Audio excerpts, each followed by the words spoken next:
Senate Foreign Relations Committee.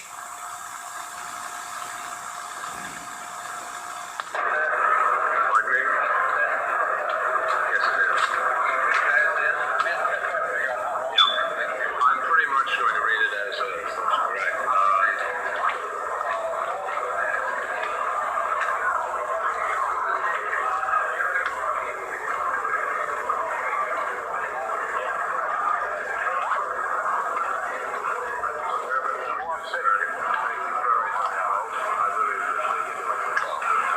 Short notice, we're up most tonight, but somehow I think we get a good dialogue.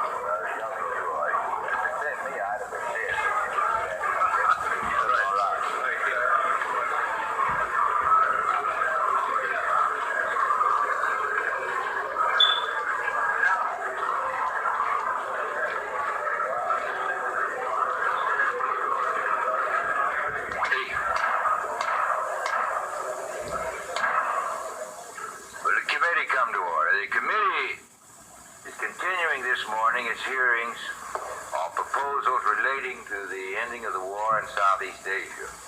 This morning the committee will hear testimony from Mr. John Kerry, and if he has an associate, we'd be glad to hear from them. These are men who have fought in this unfortunate war in Vietnam, and I believe they deserve to be heard and listened to by the Congress and by the officials in the executive branch and by the public generally. You have a perspective that those in the government who make our nation's policy do not always have, and I'm sure that your testimony today will be helpful to the committee in its consideration of the proposals before it. I'd like to add simply on my own account that I regret very much the action of the Supreme Court in denying the veterans the right to use the mall.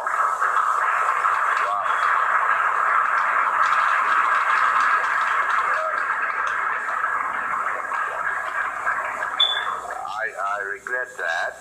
It seems to me to be but another instance of an insensitivity of our government to the tragic effects of this war upon our people.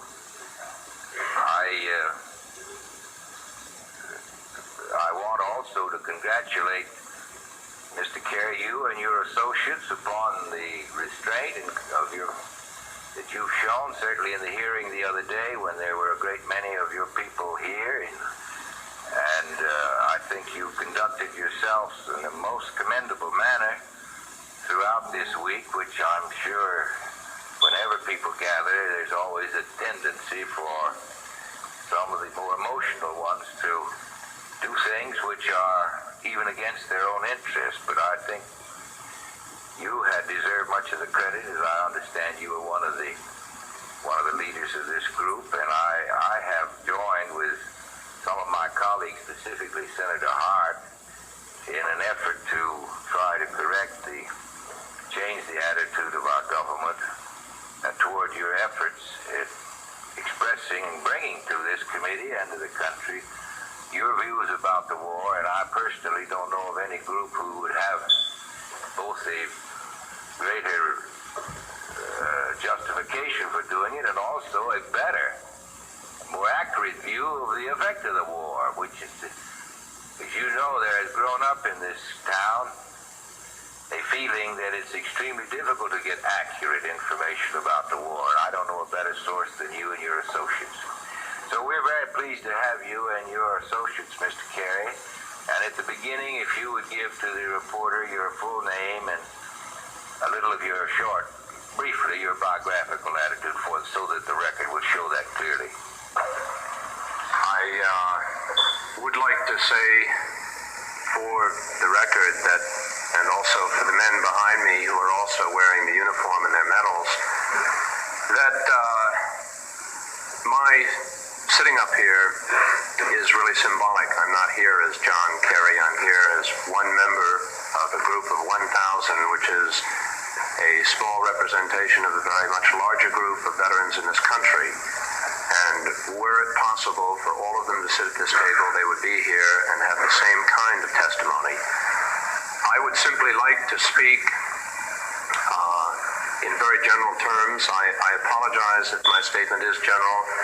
because I received notification yesterday you would hear me, and I'm afraid because of the injunction I was up most of the night and haven't had a great deal of chance to prepare.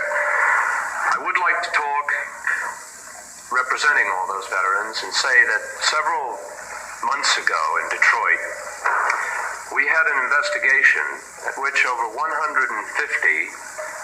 honorably discharged and many very highly decorated veterans testified to war crimes committed in Southeast Asia. Not isolated incidents, but crimes committed on a day-to-day basis with the full awareness of officers at all levels of command.